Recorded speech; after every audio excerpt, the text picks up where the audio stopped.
Bismillahirrahmanirrahim. Assalamu alaikum warahmatullahi ta'ala wabarakatuh.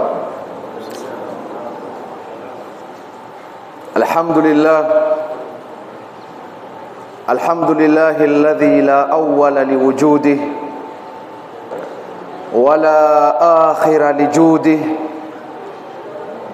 wa sallallahu ala khairi mab'uthi bi syara'ihi wa hududihi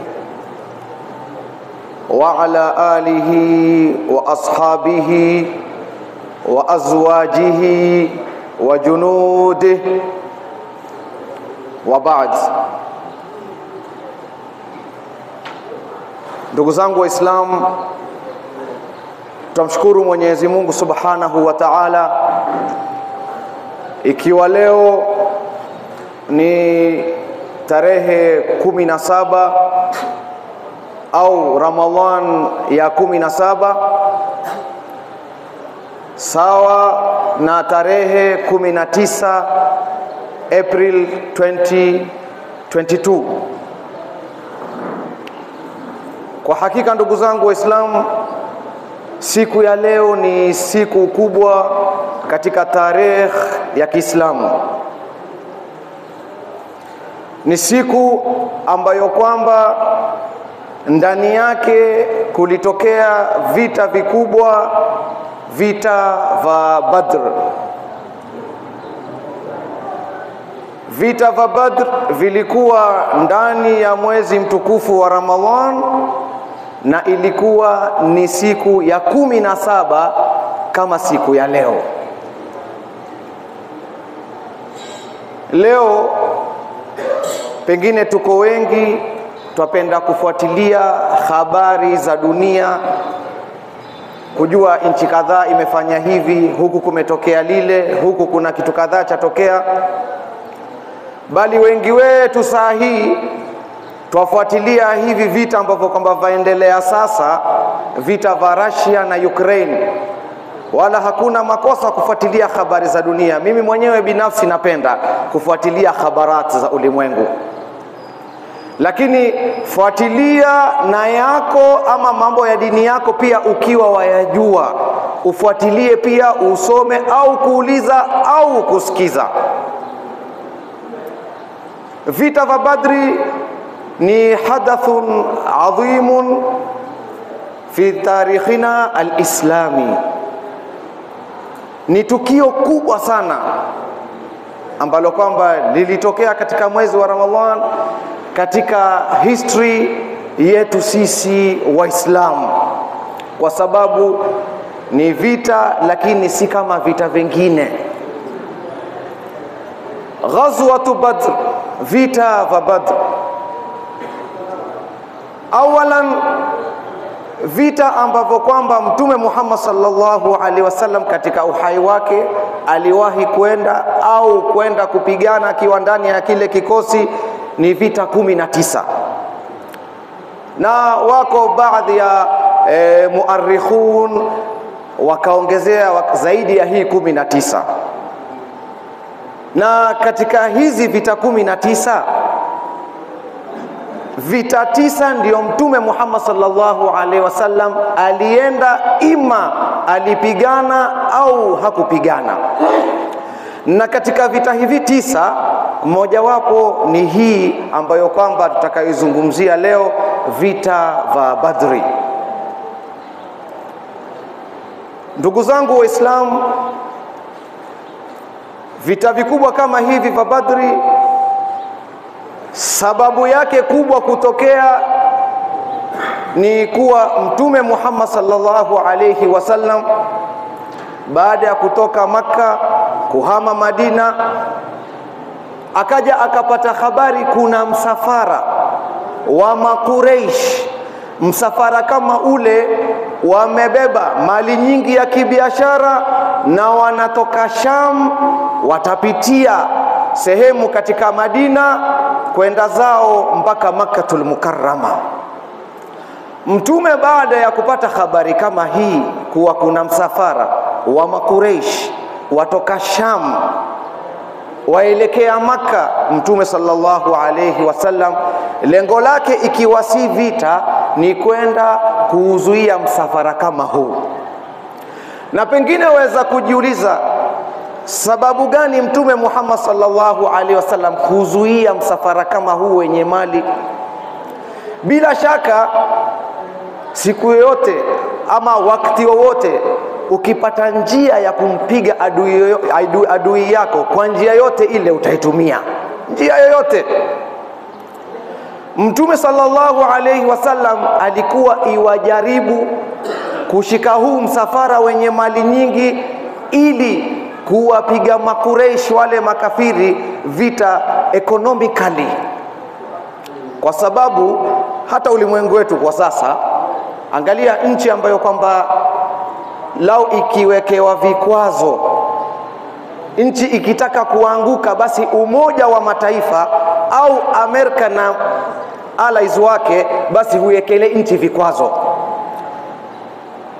Angalia tu kama vita sasa hivi vinavyoendelea vya Russia amewekewa vikwazo vingi sana na Amerika na NATO, Europe na baadhi ya nchi zingine kidogo ambazo kwamba ziko Asia, lengo madhumuni ikiwa ni kuidhoofisha Russia. Pamoja na kuwa nchi kama hii nayo pia ni nchi kubwa, nchi ina uzito, nchi ambayo kwamba pia ina baadhi ya mambo ambayo kwamba inamsaidia Mrashia. Ala sabili almithal kama mafuta, ala sabili almithal kama gesi. Leo utapata takriban 40% ya gesi ambayo kwamba yatumika Europe yatoka Russia.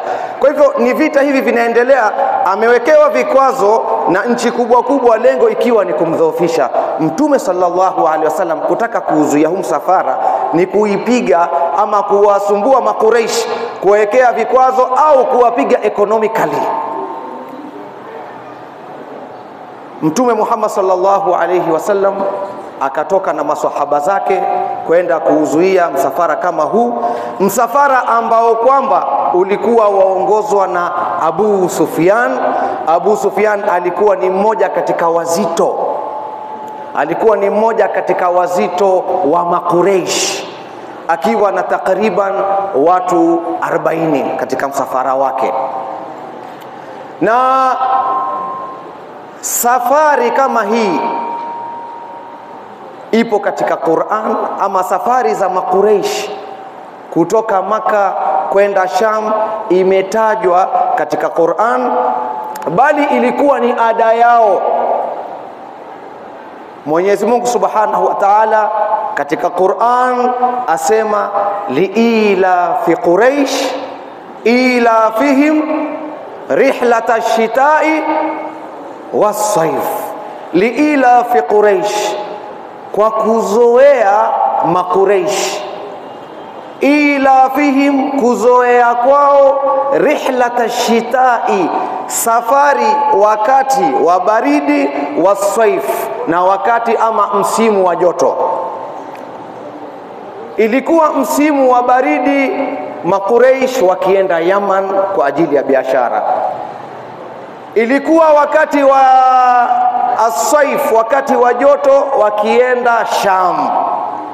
Na tukisema Sham, kwa sasa ukiangalia katika mapa hakuna Sham. Sham iliyokuwa wakati ule kwa sasa ni nchi 4. Ni Suria ambayo kwamba capital city yake ni Dimishq, vile vile ni Palestine, capital city yake kwa sasa ikiwa ni Al-Qudsul Muhtalla, vile vile Lebanon ikiwa capital city yake ni Beirut, na Jordan, Urdun ambayo kwamba capital city yake ni Amman. Hizi nchi 4 ndiyo kitambo zilikuwa zaitwa Sham. Abu Sufyan safari yake hii alikuwa iwatoka Sham na msafara wake.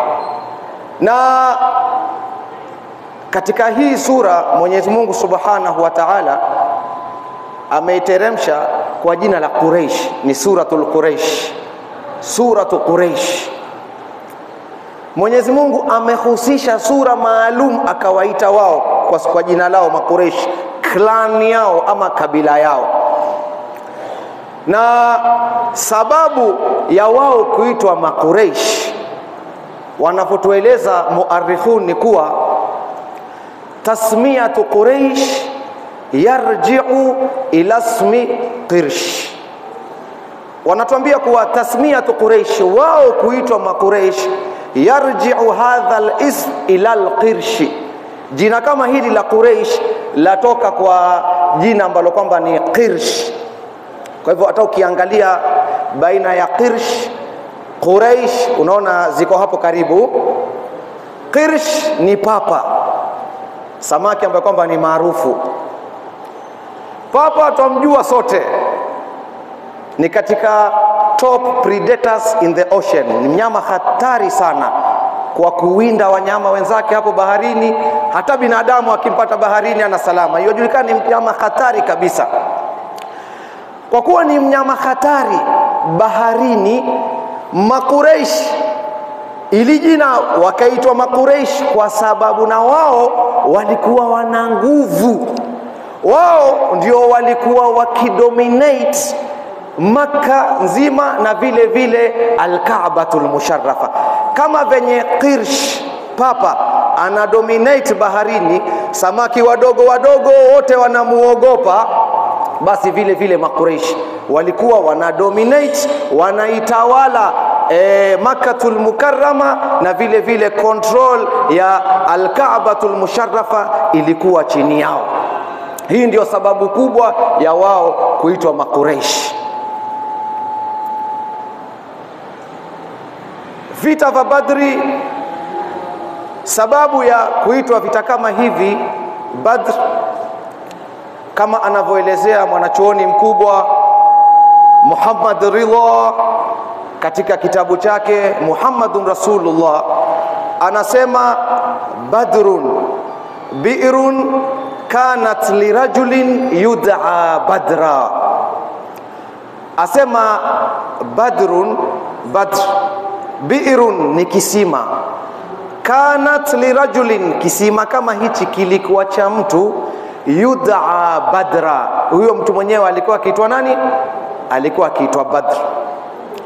Sehemu kama hii ambayo kwamba ni Badr, ndio kulitokea vile vita katika kile kisima, ndio vikaitwa vita vya Badri. Baada ya Mtume sallallahu alayhi wasallam kutoka Madinatul Munawwara kwenda kuzuia msafara wa Makuraish, msafara kama huu kwa bahati mbaya ukamshopoka Mtume Muhammad sallallahu alayhi wasallam. Yani Mtume hakuweza kuushika ule msafara, na Abu Sufyan alipata leakage. Abu Sufyan ambaye kwamba tumesema yeye ndio alikuwa ni kiongozi wa msafara kama ule, alipata leakage kuwa Muhammad sallallahu alaihi wasallam iwakuja kuuteka ama kuchukua ama kubeba mali katika msafara wako, basi akabadilisha njia. Baada ya kubadilisha njia, Abu Sufyan akamtuma bwana kwa jina aitwa Dhamdham ibn Amri al-Ghifari akimbie Makka kuenda kueleza Makuraish kuwa msafara ambao kwamba una mali yenu wataka kuvamiwa na Muhammad sallallahu alayhi wasallam. Dhamdham akatoka teke teke na farasi wake, akafika Makka, akawalingania Makuraish. Ikabidi sasa tena haya kuanza kutoka kwenda kukomboa msafara wao Makuraish ambao kwamba uko na mali nyingi sana.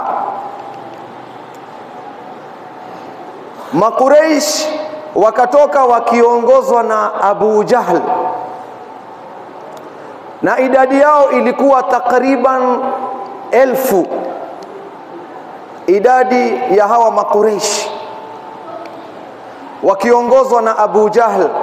Abu Jahl huyu Mtume sallallahu alayhi wasallam alikuwa akitamani sana alipokuwa Makka asilimu. Mtume alikitamani sana Abu Jahl alisilimu, bali alikuja akaomba dua Mtume akiwa Makka, Mwenyezi Mungu autilie nguvu Uislamu imma kwa kusilimu Abu Jahl ama Saidina Umar. Dua ya Mtume sallallahu alaihi wasallam ikaangukia kwa nani? Kwa Saidina Umar ibn al-Khattab. Abu Jahl huyu ni mtu ambaye kwamba personality yake kwa Makureish ilikuwa iko juu sana. Alikuwa akisema, yani lau ataambia Makureish ingieni kwenye hili shimo, basi walikuwa kiingia. Ni mtu personality yake ilikuwa iko juu sana. Bali kitambo alikuwa akiitwa Abul Hakam, baba mwenye hikma. Hikma ilikuwa imelala pale. Baada ya kupiga vita Uislamu, akatoka timing kabisa na Mtume Muhammad sallallahu alaihi wasallam. Ndio baadaye akabadilishwa jina akaitwa Abu Jahl baada ya Abul Hakam. Abu Jahl akatoka na Makureish na baadhi ya makabila pale ndani ya Maka takriban 1000. Bali wanavyoeleza wana tarikh, msafara kama huu ulikuwa umesimamiwa na Makureish 10, na kila siku walikuwa wakichinja ngamia 10 kwa ajili ya kulisha ule msafara. Walikuwa wakichinja ngamia 10 kila siku kwa ajili ya kulisha lile jeshi. Wakatoka, wakifika wakampata Abu Sufyan amepona, mali yao haikuchukuliwa. Abu Sufyan akamshauri Abu Jahl, madamu Mtume sallallahu alaihi wasallam haukushika msafara, hakuna haja ya vita, wacha turudi. Abu Jahl akakataa kabisa kumsikiza Abu Sufyan. Akaamua ni vita, kitaumana lazima kiumane. Basi ikaamulika kwa sasa ni hivyo. Na kwa kuwa tumesema kwa personality yake ilikuwa iko juu, Abu Jahl aliweza kushawishi makabila kadhaa pale ambao kwamba yalikuwa yako pamoja na yeye, na wakakubali kuwa ni vita, tummalize Muhammad kabisa madamu tumetoka na masafa ni marefu. Kwa sababu Badr ni karibu na Madina na ni mbali sana na Makka. Badr kwa sasa wanatuambia ni takriban kutoka Madina mpaka Badr ni takriban kilomita 160. 160 kilomita kutoka Madinatul Munawwara mpaka Badr. Hiyo roughly tunaweza sema ni kama kutoka Mwingi mpaka Mutomo, tuseme 160-170. Na sehemu kama hii iko southwest of Madinatul Munawwara, iko kusini magharibi ya mji wa Madina. Wakaamua ni kubaki na ni vita. Mtume Muhammad sallallahu alaihi wasallam, Mwenyezi Mungu Subhanahu wa Ta'ala alikuwa amempromise vitu viwili. Ni ima ashike msafara, ikiwa atakosa msafara ni panga, ni vita. Na bila shaka ule ubinadamu, maswahaba walikuwa wakitaka msafara. Hawakutoka Madina wakiwa wajua wenda vitani. Wajua twatoka Madina hatuendi kupigana, tuenda kushika msafara. Na kama anavyosema mshair, huenda mtu akatamani kitu na kile kitu kisiwe. Saa nyingine safina huenda na upepo ukaipeleka ile safina kwa namna ambayo kwamba upepo wataka wenyewe. Yani upepo wataka kwenda hivi na wewe una jahazi wataka kwenda hivi, utafuata upepo kwa sababu una nguvu. Kwa hivyo maswahaba kweli kiuhakika walikuwa wataka msafara, lakini msafara baada ya kupita sasa ikabidi baada ya msafara ni nini? Ni panga, ni vita. Lakini Mwenyezi Mungu kuna kitu kizuri amewafichia ambacho kwamba ni bora kuliko ule msafara ambao kwamba ulikuwa na mali mengi sana ndani yake. Idadi ya maswahaba, ndugu zangu Waislamu, ilikuwa ni 313. Idadi ya maswahaba ilikuwa ni 313. Idadi ya 313 wakiwa na farasi wawili tu. Farasi wawili, masahaba 313. Atapanda nani? Na tumeelezea ni kilomita takriban 160-170 kutoka wapi? Kutoka Madina mpaka Badr, 160. Na tukumbuke wanatoka wanapiga mguu ni katika mwezi wa Ramadhan, kwa sababu vita vya Badri vimetokea katika mwezi wa Ramadhan. Shaaban ndiyo Ramadhan ilifaradhishwa. Angalia uzito huo, yani vita vatokea mwezi huu wa Ramadhan, alafu last month ndio tumelazimishiwa kufunga Ramadhan, ndio fardhi kwetu. Angalia uzito. Au nipige mfano haraka, angalia wakati tulivyowekewa curfew, wakati corona ilivyoingia, nafikiri ilikuwa tarehe 27 March 2020, wakati Uhuru Kenyatta alivyoweka curfew ile pap bwana, kuanzia kesho saa 1 kila mtu awe ndani. Yani kuku akiingia ndani na wewe pia ingia masaa ya jioni. Ilikuwa uzito kiasi gani? Sawiri wewe. Na wao ni hivyo hivyo. Shaaban, Ramadhan yafaradhishwa, Ramadhan wanatoka mguu. Angalia uzito. Lakini yote ni kwa ajili ya Mwenyezi Mungu, yote ilikuwa kwa ajili ya mahaba ya Mtume Muhammad sallallahu alaihi wasallam. Mtume Muhammad sallallahu alaihi wasallam akabidi aandae jeshi lake la hao 313. Makureish wakiwa takriban 1000. Wewe piga hesabu ya haraka, hawa wako 313, hawa wako takriban 1000. Hii ina maana sahaba mmoja apigani na makureish watatu. Hiyo ni 3 in 1. Masahaba watatu wapigane, sahaba mmoja apigane na makureish watatu. Vile vile katika kufuatilia kiswa kama hichi, kwa kuwa kilikuwa katika mwezi wa Ramadhan, Mtume Muhammad sallallahu alaihi wasallam aliwaruhusu maswahaba kula, pamoja na kuwa vita kama hivi vilikuwa katika mwezi wa Ramadhan. Aliwaruhusu, alitoa ruhusa, yeyote ambaye kwamba anataka atakula, yeyote ambaye kwamba ataweza. Lakini Mtume aliwahimiza wale kwa sababu ya kupambana na adui. Mtume sallallahu alaihi wasallam akaandaa jeshi lake. Makureish huku baada ya kupata habari kuwa Mtume sallallahu alaihi wasallam idadi yao ni kidogo, sasa ndo wakajua ndio mteremko ni kuwapiga, tuwamalize, tuingie Madina, yani ndio Uislamu uishe kabisa. Hiyo ndio ilikuwa ndio barnamiji yao ya Makureish. Mtume Muhammad sallallahu alaihi wasallam usiku ambao kwamba mchana wake ndio vita vitokee, yani tujalie ni kama usiku wa jana. Usiku wa jana ndio Lailatul Badri, leo saa hii ni mchana wa Badri. Mtume sallallahu alaihi wasallam akawa iwakithirisha kuleta dua kwa wingi sana, na katika dua ambayo kwamba alokuwa akileta ni ya Hayyu ya Qayyum. Mtume alikuwa akikariri sana ya Hayyu ya Qayyum, ya Hayyu ya Qayyum, ya Hayyu ya Qayyum. Hata baadhi ya wanazuoni wakasema kuwa ya Hayyu ya Qayyum ni katika Ismullahil A'zam, ndio Ismullahil A'zam. Katika yale majina 99 ya Mwenyezi Mungu kuna jina moja ambalo kwamba ndio Ismullahil A'zam, kubwa kabisa. Wakasema ni hii ya Hayyu ya Qayyum. Vita kama hivi vilikuwa ni siku ya Jumaa. Mtume Muhammad sallallahu alaihi wasallam kulipopambazuka akapanga maswahaba wake. Katika hali ya kuwapanga maswahaba wake, sahaba mmoja ikawa amesimama vibaya, amesonga mbele kidogo. Sahaba kama huyu akiitwa Sawad ibn Ghaziya.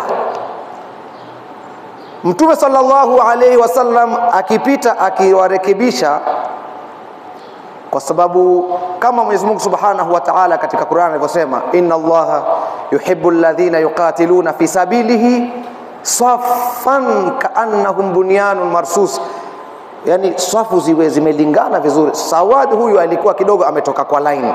Mtume sallallahu alaihi wasallam alikuwa na fimbo, akamgusagusa, akampiga tumbo kidogo, akamwambia Sawad, lingana, istawi ya Sawad. Baada ya Mtume kumrekebisha Sawad, akamwambia Mtume sallallahu alaihi wasallam, auja'tani ya Rasulullah wa qad ba'athaka Allahu bil haqqi wal adl. Mtume alipomrekebisha kumpiga kidogo tumbo lake arudi nyuma, Sawad akamwambia Mtume, auja'tani ya Rasulullah, umeniumiza. Waqad ba'athaka Allahu bilhaqqi wal adl, na Mungu amkutumiliza wewe kwa haki na uadilifu, mbona Mtume wanipiga? Akataka kulipiza kisasi. Mtume sallallahu alaihi wasallam akampatia fimbo, akamwambia ya Sawad, istaqid, lipiza. Mtume sallallahu alaihi wasallam akafungua tumbo lake akitarajia kwa Sawad atalipiza kisasi. Sawad fa'atanaqa an-nabiy sallallahu alaihi wasallam wa qabbalahu. Sawad akamhaga Mtume tumbo lake na akalibusu tumbo la Mtume sallallahu alaihi wasallam, jambo ambalo kwamba liliwashangaza maswahaba. Na Mtume akamuuliza yeye Mtume sallallahu alaihi wasallam, ma hamalaka ala hadha, Sawad umfanya nini wewe, mbona umfanya hivi? Sawad akamwambia Mtume sallallahu alaihi wasallam, aradtu an yakuna akhira al-ahdi bik an yamassa jildi jildaka, sallu ala nabi. Sawad akamwambia Mtume sallallahu alaihi wasallam, aradtu, nataka, an yakuna akhira al-ahdi, iwe kitu cha mwisho kwangu mimi, yani nikiingia vitani, ikiwa nitauliwa, basi kitu cha mwisho, an yamassa jildi jildaka, ngozi yangu iwe imegusana na nini? Ngozi yangu iwe imegusana na ngozi yako, ngozi ya Sawad igusane na ngozi ya Mtume sallallahu alaihi wasallam. Kuna faida gani? Kwa nini ngozi ya Sawad igusane na ngozi ya Mtume? Naam, ndio yule Mtume ambaye kwamba tunasema kila siku, basharan la kalbashar, Mtume ni mtu lakini si kama watu wengine. Nafikiri ingelikuwa ni leo, ingekuwa ni huu wakati wetu, wakati wa kila kitu ni bid'a, akamshika Mtume na akambusu, ungesikia shirki bwana, hiyo bid'a bwana, hiyo haifai kabisa. Sawad angerukiwa kweli kisawa sawa, lakini Mtume sallallahu alaihi wasallam hakumkataza. Vita vya Badri vikaanza, na kabla ya vita kuumana kulikuwa na mubaraza. Mubaraza ni combat, mtu mmoja atoke kule, mtu mmoja atoke huku, tuanze kama venye movie nyingi hizi wazektiwa za Hollywood America. Kabla jeshi halijaumana, kwanza mmoja atoke huku, mmoja atoke huku. Katika waliotoka ni Abu Ubaida Amir ibn al-Jarrah. Abu Ubaida huyu ni yule mmoja alobashiriwa pepo katika wale masahaba 10 walobashiriwa pepo, mmoja ni huyu Abu Ubaida Amir ibn al-Jarrah. Ajib mara Abu Ubaida akafanya mubaraza, akapigana na babake. Babake alikuwa ni upande wa makafiri na kijana yuko upande wa Mtume Muhammad sallallahu alaihi wasallam. Hakusema ni babangu, Mtume nipatie mtu, la, akapigana na babake mubaraza, na Abu Ubaida Amir ibn al-Jarrah akamua babake. Sayyiduna Abu Bakar ibn Siddiq akataka pia naye kumchallenge mtoto wake mkubwa Abdurrahman. Mtume sallallahu alaihi wasallam akamkataza. Sayyiduna Abu Bakar akamkataza. Na kwa nini alimkataza? Naam, Mtume sallallahu alaihi wasallam alijua kuwa huyu kijana atakuja atasilimu. Wa fi'lan baadaye huyu kijana Abdurrahman ibn Abu Bakar akaja akasilimu. Baada ya mubaraza na Makureshi ndio waliuliwa upande wao, vita vikaanza. Vita vilivyoanza kulitokea miujiza mikubwa sana. Katika muujiza mkubwa wa kwanza, kwa kuwa idadi ya maswahaba ilikuwa ni ndogo 313 na hawa ni wengi, obvious maswahaba lau wangeliwaona Makureshi venye ni wengi, kuna venye weza tense ukatoka timing wewe. Kuna mtu mweza kutana naye haja kupiga tu wewe kulingana na hali yake, pengine ukaanza kutetemeka miguu wewe tu. Masahaba namna walivyokuwa kidogo, waone watu 1000 na ndio bado ndio vita vya kwanza hivi. Mwenyezi Mungu Subhanahu wa Ta'ala akabadilisha picha, ikawa maswahaba huku wanaowaona Makureshi kule ni kidogo sana, kama ilivyokuja katika suratul Anfal kwa urefu. Muujiza mkubwa kwamba ulitokea katika vita vya Badr. Wao ni kidogo, lakini wakaona Makureshi ndio kidogo, wao ndio wengi. Muujiza mwingine mkubwa kabla ya vita, Mtume sallallahu alaihi wasallam akachukua mchanga katika mkono wake. Alivyochukua ule mchanga akaurusha upande wa Makuraish, alafu akasema shahatil wujuh, shahatil wujuh, nyuso ziwe mbovu, nyuso ziharibike. Basi hakuna Kureishi yote ila ule mchanga ulimuingia katika macho, katika miujiza mikubwa ya Mtume Muhammad sallallahu alaihi wasallam. Ndio vile vile ukirudi katika Qur'an, Mwenyezi Mungu Subhanahu wa Ta'ala amwambia na kumweleza Mtume Muhammad sallallahu alaihi wasallam, wama ramaita idh ramaita walakin Allah rama. Wama ramaita, wala ile time wewe Mtume ulirusha, idh ramaita, wakati uliporusha ule mchanga, walakin Allah rama, Mwenyezi Mungu ndio kulitokea muujiza. Vita vilipoumana kukatokea tena muujiza mkubwa kabisa ambao kwamba Mwenyezi Mungu Subhanahu wa Ta'ala pia ameelezea katika suratu Ali Imran. Mwenyezi Mungu alimteremsha Jibril akiwa na malaika 3,000. Upande wa makafiri vita vikiwa vaendelea, Iblis alikuwa na Makuraish. Iblis alayhi laana alikuwa na wao, alikuwa akiwachocha, twendeni bwana, hii venye mko wengi hapa mtamaliza Muhammad na maswahaba zake. Na Iblis alikuwa amejifananisha na bwana aitwa Suraqa ibn Malik, alijifananisha na huyu bwana. Iblis alipowaona malaika wameingia katika vita, alihepa.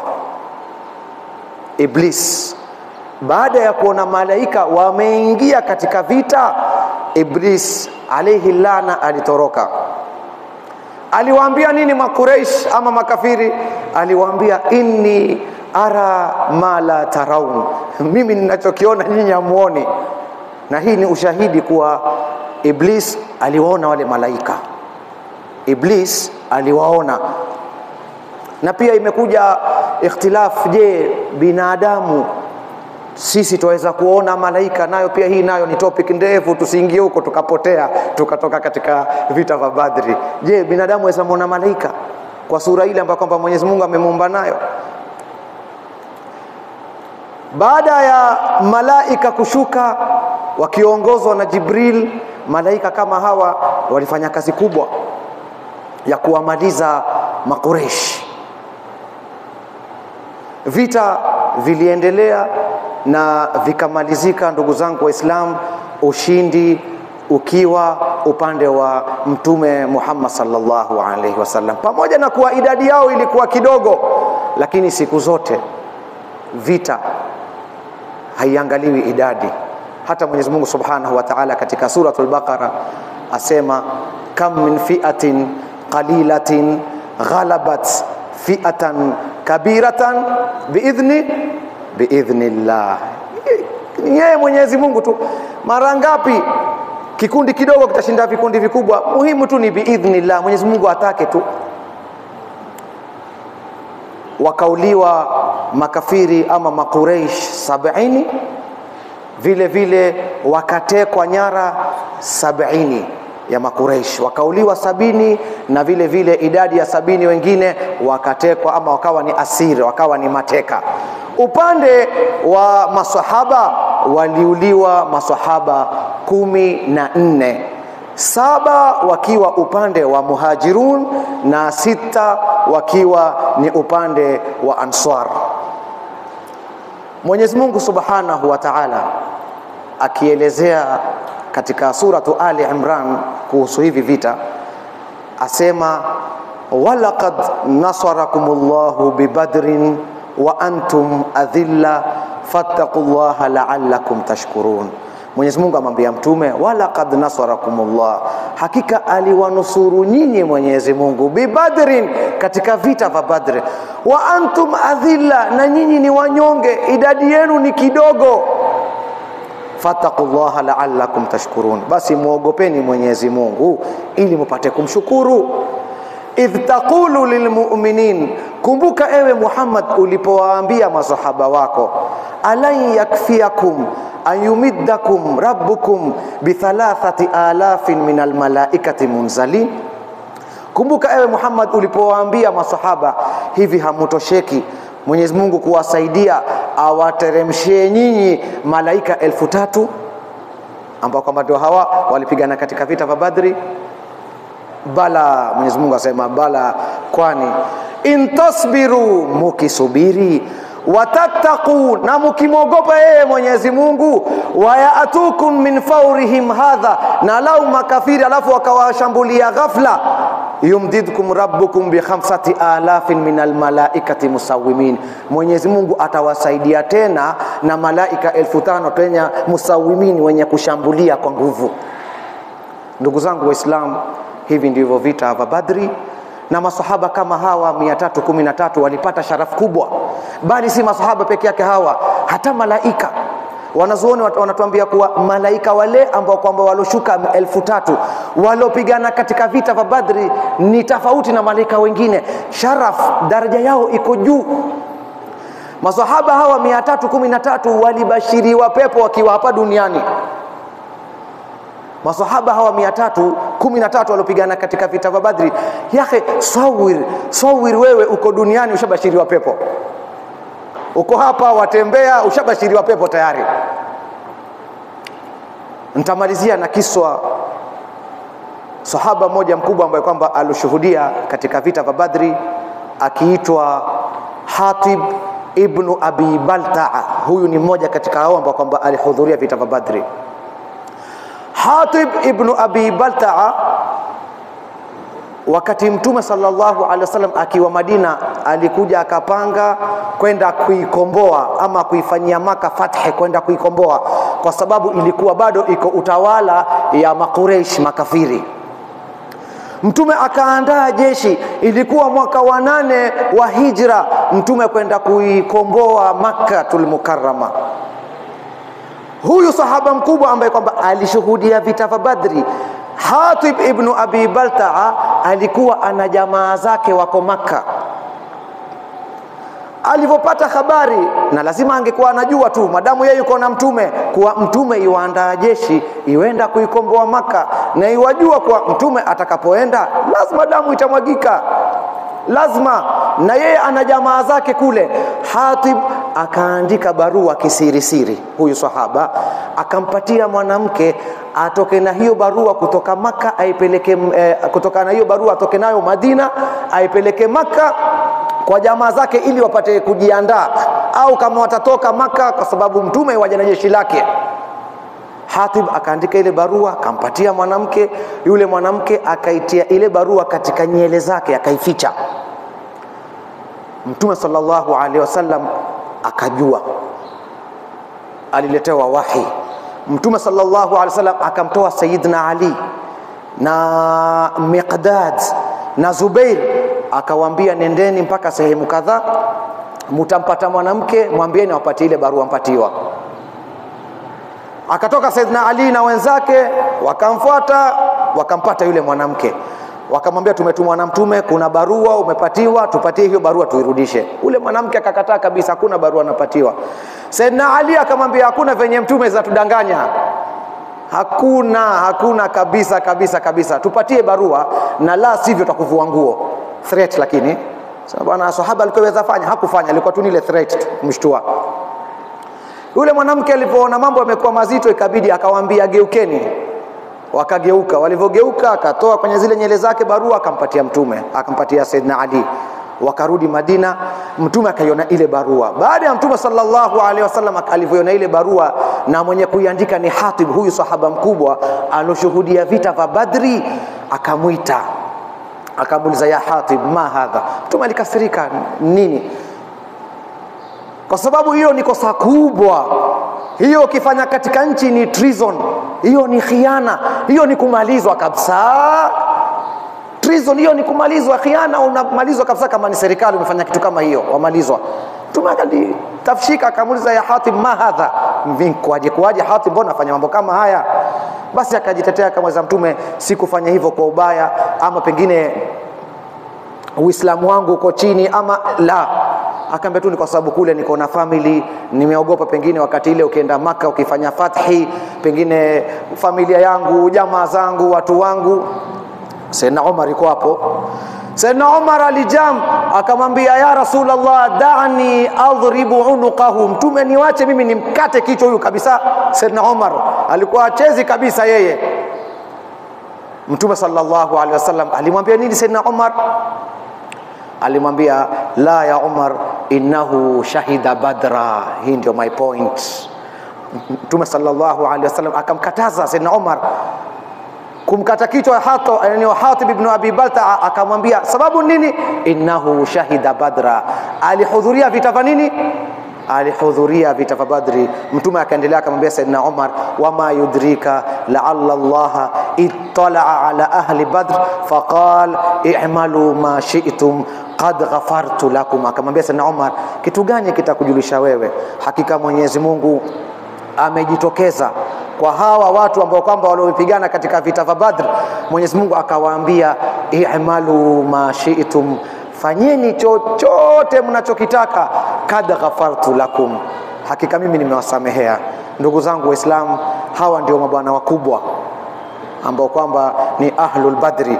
Wallahi, unapokuwa na dhiki wewe, unapokuwa na matatizo yako, wakusudie mabwana kama hawa, tawassal kwa kupitia watu kama hawa.